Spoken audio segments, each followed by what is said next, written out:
आज जो हम लोगों का टॉपिक है वो जीन पियाजे का है। जैसा कि आप जानते हैं कि अगर आप कोई भी शिक्षक भर्ती से रिलेटेड एग्ज़ाम दे रहे हैं और उसमें बाल विकास है, तो जान लीजिए जीन पियाजे ज़रूर ही आएंगे, इसमें छूटने वाला नहीं है। अभी पूरा जो टॉपिक है हम लोगों का, इसमें क्या करेंगे हम, क्या बाल विकास का जो जीन पियाजे का जो टॉपिक है ये पूरा हम लोग कवर करेंगे। उसके साथ जो क्वेश्चन, इंपॉर्टेंट क्वेश्चन कैसे बनते हैं इससे, तो लास्ट में हम लोग क्या करेंगे, क्वेश्चन भी देखेंगे जीन पियाजे का। देखिए यहाँ पर जैसे कई सारे क्वेश्चन भी जीन पियाजे का यहाँ पर है, ठीक है। तो क्वेश्चन भी अभी हम लोग देखेंगे और सबसे पहले हम पूरा देख लेते हैं जीन पियाजे का। ये देखिए पूरा टॉपिक इसमें कवर किया गया है, तो आप लोग पूरा वीडियो देखिए, आप लोगों को अच्छे समझ में आ जाएगा। सबसे पहले हम समझते हैं जीन पियाजे। तो जीन पियाजे के बारे में हम ये जान लेते हैं, जो मोटा मोटा क्वेश्चन बनता है, जैसे पूछ लेता है कि जीन पियाजे कहाँ के वैज्ञानिक थे, तो ये स्विट्ज़रलैंड के वैज्ञानिक थे, ये क्वेश्चन जरूर बनता है डायरेक्ट क्वेश्चन में जो बनता है, ठीक है। इन्होंने क्या दिया था, तो इन्होंने संज्ञानात्मक विकास का सिद्धांत दिया था। अब संज्ञानात्मक विकास क्या होता है, बच्चों के अंदर जो भी मस्तिष्क में जो उनका विकास होता है। अब जैसे मान लीजिए जो आपका कोहलर थे या थॉर्नडाइक थे, स्किनर थे, इन्होंने क्या किया, अधिगम पर बताया, अधिगम के बारे में बताया। लेकिन जीन पियाजे ने किस पर बताया, जीन पियाजे ने बताया कि बच्चों का मस्तिष्क का जो विकास होता है, यानी जो संज्ञान होता है, उनके अंदर जो ज्ञान आता है वो कैसे आता है। तो इसी पर उन्होंने जो है अपने बच्चों पर ही एक्सपेरिमेंट किया और एक्सपेरिमेंट करके अपनी थ्योरी जो है वो लाई, जिसको हम लोग संज्ञानात्मक विकास का सिद्धांत के नाम से जानते हैं। इनका जो सिद्धांत है इसको और भी कई नामों से जाना जाता है, जैसे अवस्था का सिद्धांत।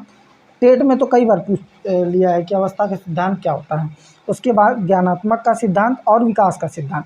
इसको आप तीनों को, ये कई बार ऐसे पूछ लेता है कि विकासात्मक सिद्धांत नाम से जाना जाता है, तो संज्ञानात्मक दे देगा। और भी कई सारे टॉपिक हैं जो दे देगा, जिससे हम लोग कंफ्यूज हो जाते हैं, नहीं कर पाते। तो इसके लिए आप एक छोटा सा ट्रिक याद रखेंगे, गांव जी से क्या हो जाएगा, ज्ञानात्मक सिद्धांत, और ए से आपका हो जाएगा अवस्था का सिद्धांत, और डब्ल्यू से हो जाएगा विकासात्मक सिद्धांत। तो पियाजे का गांव, पियाजे के गांव से आप ये तीनों जो है टॉपिक क्या कर सकते हैं, ये अन्य नाम है तीन, वो आप कर सकते हैं, ठीक है। ये जो मोस्टली जो आपका जैसे बाहर से जो क्वेश्चन आते हैं वो बन जाते हैं। और एक बाहर से क्वेश्चन क्या बनता है कि संज्ञानात्मक विकास किस प्रकार की प्रक्रिया है। तो अभी हमने आपको बताया कि जो संज्ञान होता है ये एक प्रकार से जो बच्चों के अंदर जो मस्तिष्क में विकास होता है किस तरीके से होता है, तो यही है आपका, ये एक मानसिक प्रक्रिया है। किसने, ये जीन पियाजे ने कहा था। ये भी कभी कभी स्टेटमेंट दे देता है कि संज्ञानात्मक विकास एक मानसिक प्रक्रिया है, ये किसने कहा, तो जीन पियाजे ने कहा, ठीक है। तो चलिए अब हम लोग थोड़ा सा आगे जो टॉपिक है उसको समझ लेते हैं। सबसे पहले जो संज्ञानात्मक के पहलू थे, इन्होंने क्या किया, संज्ञानात्मक के दो पक्ष बांट दिए जीन पियाजे ने, ठीक है। आप कई जगह पढ़े होंगे, लेकिन ये पक्ष आपको थोड़ा सा हो सकता है ना दिखे हो, तो पक्ष के बारे में थोड़ा समझ लेंगे, जिससे हमको और भी क्लियर हो जाएगा, टॉपिक जो है वो और अच्छे से क्लियर होगा। तो देखिए इन्होंने क्या कहा कि जो संज्ञान होता है, यानी संज्ञानात्मकता जो होती है, उसमें सबसे पहला चीज़ जो होता है वो संगठन होता है। इसको दो भागों में इन्होंने बांटा, पहला संगठन, दूसरा अनुकूलन। संगठन का मतलब क्या होता है कि प्रत्यक्षीकरण एवं बौद्धिक सूचना प्राप्त करना। जैसे एग्जाम्पल के तौर पर, एक एग्जाम्पल हम आपको दे करके समझाते हैं। जैसे एग्जाम्पल के तौर पर हमने किसी बच्चे को एक फूल, बच्चा अभी कुछ भी नहीं जानता, उसको हमने एक कई सारे फूल रखे हुए थे, तो हमने इसको बताया बेटा ये फूल है।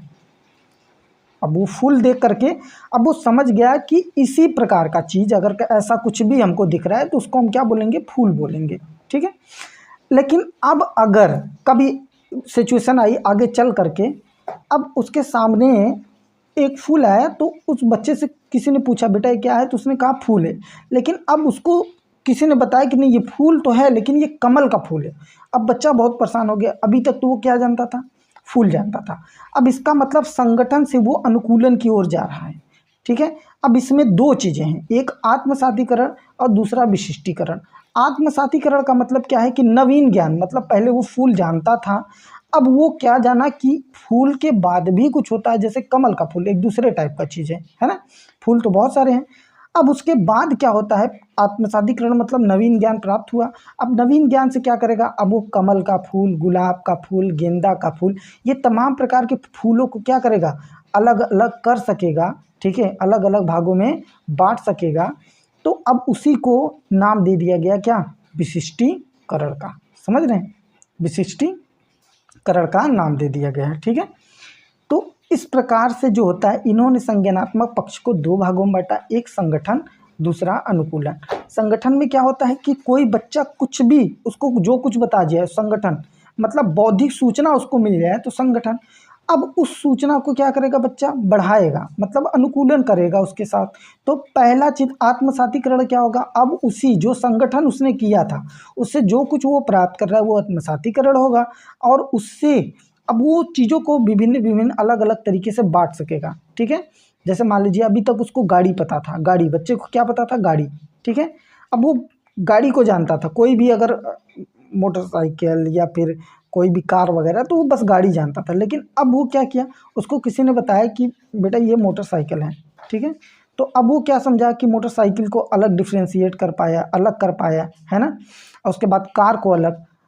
तो अब पहले चीज़ तो वो एक जैसे गाड़ी से वो क्या, बाइक, मोटरसाइकिल जाना, उसके बाद उसने क्या किया, और गाड़ी है, जो और प्रकार की चीज़ें हैं, और प्रकार की गाड़ी है, जैसे बाइक के साथ साथ कार है, ऑटो है, ये सब चीज़ों को बांट पाना वो कहलाता है विशिष्टीकरण। ठीक है, मतलब उस ज्ञान को बहुत ज़्यादा बढ़ा देना। एक और बहुत इंपॉर्टेंट चीज़ बन जाता है कि अगर आप जीन पियाजे पढ़ रहे हैं तो एक बड़ा इंपॉर्टेंट क्वेश्चन बनता है, डायरेक्ट क्वेश्चन बनता है, दे देगा स्कीमा है, और या फिर ऐसे क्वेश्चन बना देंगे सभी पहले तो आप जान लीजिए स्कीमा क्या है। जितनी भी संवेदी क्रियाएं, संवेदी क्रियाओं का मतलब समझ रहे हैं, जो भी बच्चा, जैसे मान लीजिए बच्चा छोटा सा है, अगर वो किसी चीज़ को छू रहा है या किसी चीज़ को छुआ, उसको गर्म लगा, उसको छोड़ दिया, ये उसकी संवेदी क्रियाएं हुई कि उसको छुआ, उसको महसूस हुआ कि गर्म है, छोड़ दिया, तो एक प्रकार से वो मस्तिष्क की क्रिया है। तो इसी को इन्होंने नाम दे दिया स्कीमा का। ये क्वेश्चन बनता है कि स्कीमा क्या है, तो स्कीमा क्या है, एक संवेदी क्रिया है जो मस्तिष्क से क्या होती है, जुड़ी होती है। ये किसने कहा था, ये जीन पियाजे ने कहा था। अब हम लोग थोड़ा सा चलेंगे टॉपिक पर, ये बातें आपको समझ में आ गई। संज्ञानात्मक के दो पक्ष हैं, संगठन और अनुकूलन। संगठन का मतलब क्या होगा, संगठन का मतलब कोई भी जो बौद्धिक सूचना प्राप्त होती है वो संगठन, और जो आपका अनुकूलन होता है, अब उसी बौद्धिक सूचना से जो बच्चा होता है वो नया ज्ञान प्राप्त करता है, फिर उसी नए ज्ञान में क्या करता है, वो उसको विशिष्टीकरण करता है, मतलब उसको, उस ज्ञान को क्या करता है, बढ़ाता है। ठीक है, तो अब हम चलते हैं थोड़ा सा आगे, और आगे जो है टॉपिक को देखते हैं। ऐसा जैसा कि हमने आपको बताया था कि जो जीन पियाजे होता है, इन जीन पियाजे ने एक स्टेटमेंट दिया था कि संज्ञानात्मक विकास एक मानसिक प्रक्रिया है। ठीक है, हमने ये भी बताया आपको कि जो होता है तीन नाम से जाना जाता है, अवस्था का सिद्धांत, ज्ञानात्मक का सिद्धांत और विकासात्मक सिद्धांत। जो मोस्ट इंपॉर्टेंट इनका जो नाम से जाना जाता है वो संज्ञानात्मक विकास का सिद्धांत के नाम से जाना जाता है। ठीक है, अब जीन पियाजे जो थे अपने बच्चों पर एक्सपेरिमेंट किए। ठीक है, अब बच्चों पर एक्सपेरिमेंट करने के बाद इन्होंने चार अवस्थाओं का वर्णन किया है। बहुत ही मोस्ट इंपॉर्टेंट ये है, इसी में से क्वेश्चन ज़्यादातर बनाता है। पहले तो पूछेगा, डायरेक्ट ही पूछेगा कि जीन पियाजे ने कितनी अवस्थाओं का वर्णन किया था, तो चार अवस्थाओं का वर्णन किया था। संवेदीगामक अवस्था, जिसको संवेदी पेशी अवस्था भी कहा जाता है। दूसरा आपका है पूर्व संक्रियात्मक अवस्था, जिसको प्राक संक्रियात्मक या पूर्व संक्रियात्मक कहा जाता है।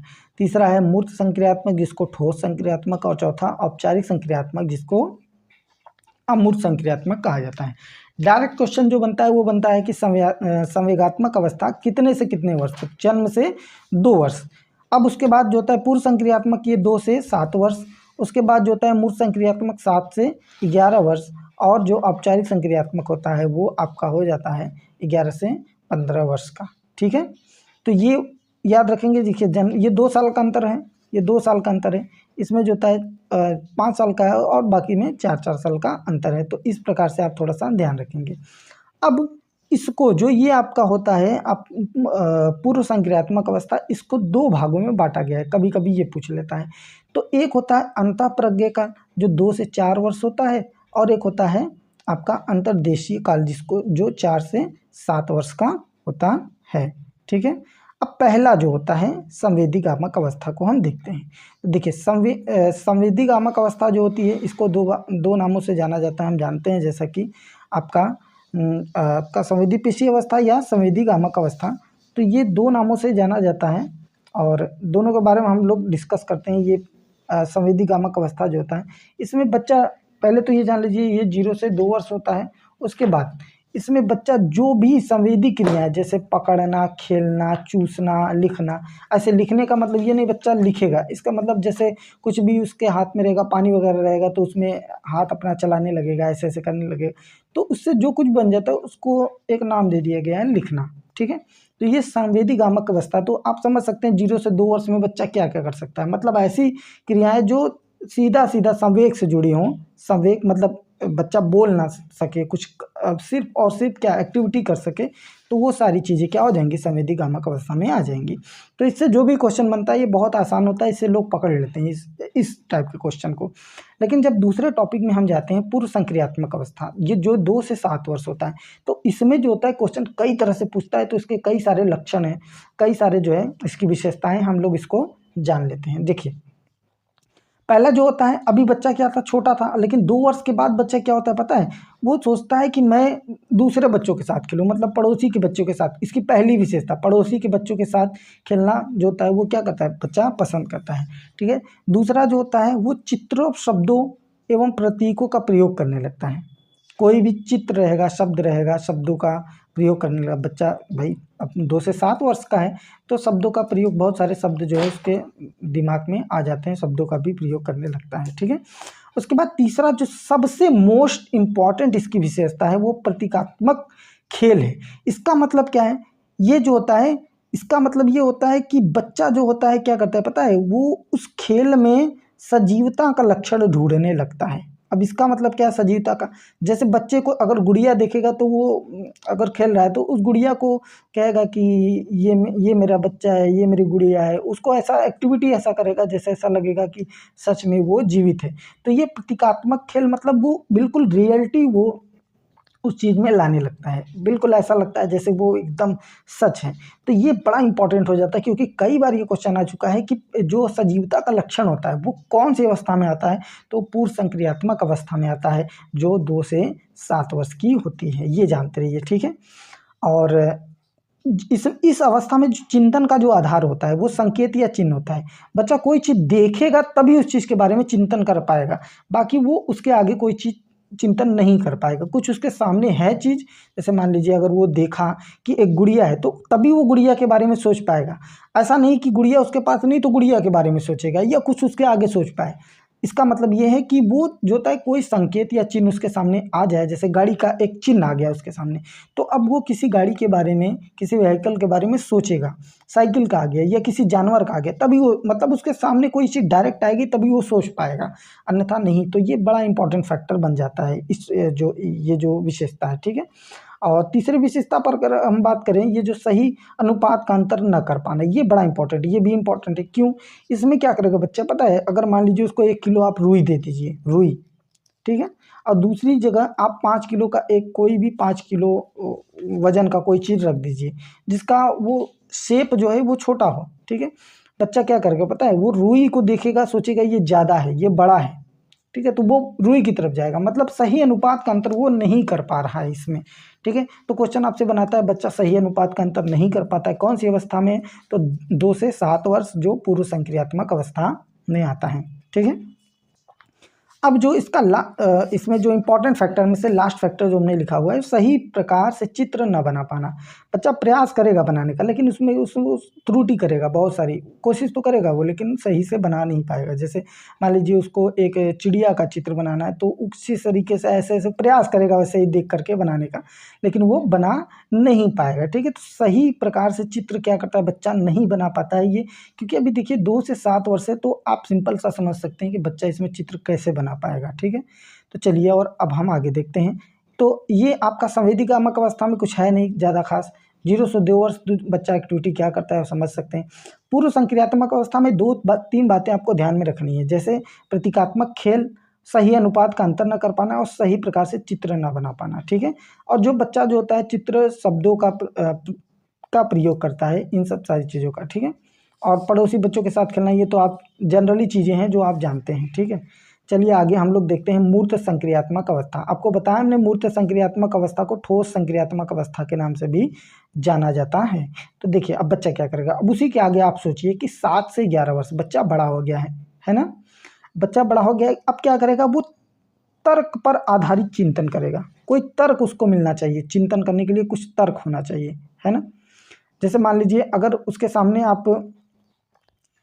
आपने एक जो होता है वो फ्लावर रख दिया, फूल रख दिया, तो अब उस पर क्या करेगा, वो फूल तो देखेगा, डायरेक्ट उसके सामने रखा हो, लेकिन अब वो जो होता है अपने मन में एक तर्क बनाने लगेगा, है ना, कि फूल इस प्रकार से हो सकता है, मतलब इसको, मतलब कई तरह से वो सोच सकता है, तर्क, ठीक है, कर पाएगा।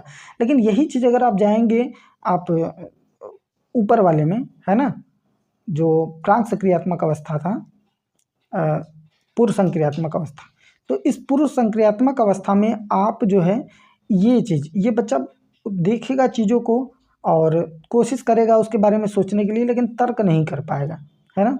और जो इसका दूसरा फैक्टर होता है वो मूर्त चिंतन होता है ना। मूर्त चिंतन का मतलब उसके सामने कोई चीज़ रखी हुई है और उस पर चिंतन करेगा और उस चिंतन का विस्तार करेगा, समावेश करेगा, उस चिंतन में जो होता है उसको अपने अंदर ढालने का प्रयास करेगा, जो मूर्त चिंतन होता है, ठीक है। और इसका तीसरा फैक्टर जो होता है सही अनुपात का अंतर। अब बच्चा इसमें जो था, अभी ऊपर वाले में पूर्व संक्रियात्मक अवस्था में हमने देखा कि अनुपात का अंतर नहीं कर पा रहा था, लेकिन इसमें क्या करेगा बच्चा, अंतर कर पाएगा, मतलब समझ जाएगा वो कि ये अगर ये इसका वजन कम है, इसका वजन क्या है, ज़्यादा है, भले ये देखने में बड़ा लग रहा है, ये छोटा है, लेकिन इसका वजन क्या है, ज़्यादा है। तो सीधा सा क्वेश्चन आपसे बनाएगा, सही अनुपात का अंतर बच्चा किस में कर पाता है, तो मूर्त संक्रियात्मक अवस्था में कर पाता है। अगला चीज़, गणित में सर्वाधिक संक्रिया है। जैसे अभी इस अवस्था में बच्चा क्या करेगा, जोड़ घटाना उसको बहुत आ जाएगा। अगर आप उसको सामान लेने के लिए बाहर भेजेंगे तो जाएगा, 10 रुपये का सामान लाएगा तो उसको पता है 2 रुपये खर्च किया, उसको पूछेंगे तो कहेगा 8 रुपये, क्योंकि 2 रुपये खर्च। तो इसमें क्या करता है, बहुत तेज वो लोग कैलकुलेशन जो होता है गणित में, जो संख्या होती है, संख्या का ज्ञान, या कम ज़्यादा घटाना जोड़, ये सब सारी चीज़ें बच्चा जो है काफ़ी हद तक सीख जाता है, क्योंकि अब उसका उम्र भी जो है 7 से 11 वर्ष हो गया है, ठीक है। और चलिए आगे चलते हैं और लास्ट हम लोग देखते हैं। देखिए एक और स्टेटमेंट आता है, सीखने का अर्थ ज्ञान का निर्माण करना। ये किसने कहा था, पियाजे ने कहा था। ये कई बार क्वेश्चन आया इसलिए यहाँ पर लिखा गया है, सीखने का अर्थ ज्ञान का निर्माण करना होता है। ये किसने कहा, स्टेटमेंट किसने दिया, पियाजे ने दिया, ठीक है। तो इसको ध्यान में रखेंगे। लास्ट हम लोग टॉपिक पर चलते हैं, औपचारिक संक्रियात्मक अवस्था पर, ठीक है। औपचारिक संक्रियात्मक अवस्था ये 11 से 15 वर्ष की होती है। अब इसमें क्या होता है, अब सिंपल सी बात है, बच्चा बड़ा हो चुका है, तो अब ये क्या करेगा, अमूर्त चिंतन बिल्कुल पूर्ण रूप से, क्वेश्चन आएगा कि पूर्ण रूप से जो होता है वो क्या करता है, जो तार्किक शक्ति होती है उसकी पूरी विकसित हो जाती है, निर्णय लेने की शक्ति, स्मरण करता है किसी चीज़ का, मनन करता है, सोचता है उसके बारे में काफ़ी देर तक, ठीक है। अब बच्चा क्या करेगा, अंकों का प्रयोग। अभी ऊपर वाले में जो था वो कई हद तक बच्चा जो होता है वो अपनी उंगलियों पे संख्या को गिने, अभी अंकों का प्रयोग करने लगा, उसको पता चल गया है कि 2 क्या होता है, 3 क्या होता है, 4 क्या होता है, 5 क्या होता है, सारी अंकों के बारे में बहुत अच्छे से ज्ञान। तो अब वो अंकों का खेल करेगा, उंगलियों से जो है काउंटेशन नहीं करेगा, गिनेगा नहीं। अब कोई अगर उसके सामने समस्या आती है, ऊपर वाले में जो आपका मूर्त था, है ना, मूर्त संक्रियात्मक में, इसमें बच्चा जो होता है वो समस्या का समाधान नहीं, उसके पास समस्या आएगी लेकिन वो समस्या में घुल तो जाएगा, लेकिन समाधान उसका नहीं कर पाएगा, ठीक है। और ये जो लास्ट वाला है, कार्य में अंतर। अब क्या करेगा बच्चा, जो कोई भी कार्य उसको देंगे तो कार्य में अंतर कर पाएगा, ये कार्य अच्छा है कि बुरा है, कि सही है गलत है, ये सब सारी चीज़ों का ज्ञान जो होता है वो हो जाता है। तो यही था आपका जो पियाजे का था। इससे बाहर से क्वेश्चन तो अभी तक शायद, अगर पेडागोजी बनाता है तो उसमें इधर उधर से फंस जाता है, लेकिन अगर डायरेक्ट क्वेश्चन बनाता है तो यहाँ से आपका एक भी क्वेश्चन जाने वाला नहीं है। तो चलिए अब हम लोग थोड़ा सा, ये हमने आपको बता ही दिया, तो हम लोग थोड़ा सा क्वेश्चन पर नज़र दौड़ा लेते हैं। तो देखिए पहला ही क्वेश्चन दे रहा है कि पियाजे के अनुसार निम्नलिखित में से कौन सी अवस्था जिसमें बच्चा अमूर्त संकल्पनाओं के विषय में तार्किक चिंतन करना आरंभ कर देता है, ठीक है। तो तार्किक चिंतन कब करेगा बच्चा, तो तार्किक चिंतन भाई 7 से मूर्त में मैंने बताया तार्किक चिंतन नहीं कर, चिंतन तो करता है लेकिन तार्किक नहीं कर पाता, ठीक है। और यहाँ पर 11 या उससे ऊपर औपचारिक संक्रियात्मक अवस्था, तो ये हो गया। उसके बाद यहाँ पर दिया संवेदी प्रेरक अवस्था, जो जन्म से 2 वर्ष है, तो इसमें तो बिल्कुल नहीं करेगा, पूर्व संक्रियात्मक इसमें भी नहीं करेगा। तो ऑप्शन कौन सा सही हो जाएगा, बी सही हो जाएगा। इसमें क्या करता है, तार्किक चिंतन करने लगता है। चलिए हम आपको दिखा देते हैं। देखिए हमने अभी आपको बताया कि बच्चा जो होता है इसमें क्या करता है, औपचारिक संक्रियात्मक अवस्था में क्या करता है बच्चा, निर्णय, स्मरण, मनन, ये सब अमूर्त चिंतन पूरा तरीके से क्या करता है, करने लगता है, ठीक है, जिसको तार्किक चिंतन भी हम कहते हैं। तो पहला क्वेश्चन आपका क्या हो जाएगा, कौन सा, औपचारिक, ये आपका औपचारिक संक्रियात्मक अवस्था, मूर्त चिंतन इसमें बच्चा करने लगता है। दूसरा क्वेश्चन है, बच्चों में बौद्धिक विकास की 4 विशिष्ट अवस्थाओं की पहचान किसने की? तो 4 अवस्था किसने बांटा था? कोहलबर्ग। तो अभी कोहलबर्ग पर हम वीडियो बनाएंगे आपका, बहुत अच्छे से उसमें समझाएंगे उसका जो नैतिक विकास का सिद्धांत था, ठीक है। और एरिक्सन, तो ये एरिक्सन तो है, स्किनर बिल्कुल नहीं है, तो पियाजे आपका सही हो जाएगा इसका आंसर, ठीक। चलिए हम लोग आगे चलते हैं नेक्स्ट क्वेश्चन पर। दिया है कि बच्चे दुनिया के बारे में अपनी समझ का सृजन करते हैं, यह इसका श्रेय किसको जाता है? तो देखिए, बच्चे दुनिया के बारे में अपनी समझ का सृजन करते हैं, ये किसने कहा भैया? ये पियाजे ने कहा है ना। इन्होंने बताया कि मस्तिष्क के विकास से बच्चे जो होता है दुनिया का सृजन करते हैं, संज्ञानात्मक विकास, ठीक। नेक्स्ट क्वेश्चन, अगला क्वेश्चन दे रहा है कि पियाजे के सिद्धांत के अनुसार प्राक सक्रियात्मक अवस्था अवधि क्या है? तो अभी हमने आपको बताया, देखिए आप फिर से यहाँ पर देख सकते हैं प्राक सक्रियात्मक अवस्था कितने से कितने वर्ष है। यहाँ पर हमने आपको सारी चीज़ें बताई थी, तो आप यहाँ पर देख सकते हैं। देखिए हमने बताया था प्राक संक्रियात्मक अवस्था, प्राक या पूर्व संक्रियात्मक अवस्था कितना होता है? तो प्राक या पूर्व संक्रियात्मक अवस्था 2 से 7 वर्ष होता है। तो क्या 2 से 7 वर्ष ऑप्शन में था? तो चलिए देख लेते हैं 2 से 7 वर्ष ऑप्शन में है कि नहीं, ठीक है। तो ये देखिए पहला क्या है, जन्म से 2 वर्ष, तो जन्म से 2 वर्ष तो होगा नहीं, है ना, वो आपका संवेदीगामक अवस्था आ जाएगा। तो प्राक सक्रियात्मक अवस्था 2 से 7 वर्ष हो जाएगा, इसका सही आंसर 2 हो जाएगा। चलिए नेक्स्ट क्वेश्चन पर हम चलते हैं।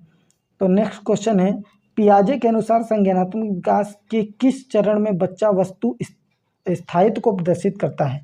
ठीक है, अब इसमें दे रहा है कि पियाजे के अनुसार जो संज्ञानात्मक विकास के किस चरण में बच्चा वस्तु के स्थायित्व को प्रदर्शित करता है। तो हमने बहुत अच्छे से आपको बताया है। अब इसका जवाब आप लोग खुद बताइए, कमेंट बॉक्स में आप इसका जवाब हमको बताएंगे। इसका जवाब हम आपको इसमें नहीं बताएंगे, अगला वीडियो जो आएगा तो उसमें अगर आप लोग गलत बता रहेंगे तो उसका जवाब हम आपको बता देंगे। तो जैसा कि हमने बहुत अच्छे से बताया कि बच्चा जो होता है किस चरण में वस्तु को स्थायित्व को प्रदर्शित करता है, वस्तु के स्थायित्व को कब प्रदर्शित करता है। तो ये 4 ऑप्शन है, संवेदीगामक अवस्था, पूर्व संक्रियात्मक अवस्था, औपचारिक संक्रियात्मक, मूर्त संक्रियात्मक। तो आप सही ऑप्शन आप जो है वो कमेंट बॉक्स में बताएंगे। चलिए नेक्स्ट क्वेश्चन पर हम लोग चलते हैं। देखिए क्वेश्चन दिया है कि जीन पियाजे के संज्ञानात्मक विकास की अवस्था है। अब दे रहा है इसमें जीन पियाजे के संज्ञानात्मक आपको संवेदीगामक अवस्था, पूर्व संक्रियात्मक अवस्था, मूर्त संक्रियात्मक अवस्था, अमूर्त संक्रियात्मक, 4 अवस्थाएं थी।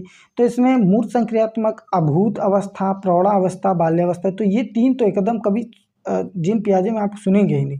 तो मूर्त संक्रियात्मक अवस्था है, ठीक है। चलिए नेक्स्ट क्वेश्चन पर हम लोग चलते हैं। तो दिया है पियाजे के अनुसार संवेगात्मक गामक अवस्था, जिसको संवेदीगामक अवस्था भी कहते हैं, ये कितने से कितने वर्ष का होता है। तो मैंने बताया था आपको जन्म से 2 वर्ष जो होता है वो संवेदीगामक अवस्था होता है। तो इस प्रकार से जो होता है आपका ये आपका टॉपिक खत्म होता है। उम्मीद है कि आपको वीडियो से बहुत कुछ सीखने को मिला होगा। अगर वीडियो आपको पसंद आया इसको लाइक, शेयर और चैनल सब्सक्राइब करिए ताकि और भी वीडियो हम आपको दे सकें। चलिए मिलते हैं नेक्स्ट वीडियो में, तब तक के लिए गुड बाय।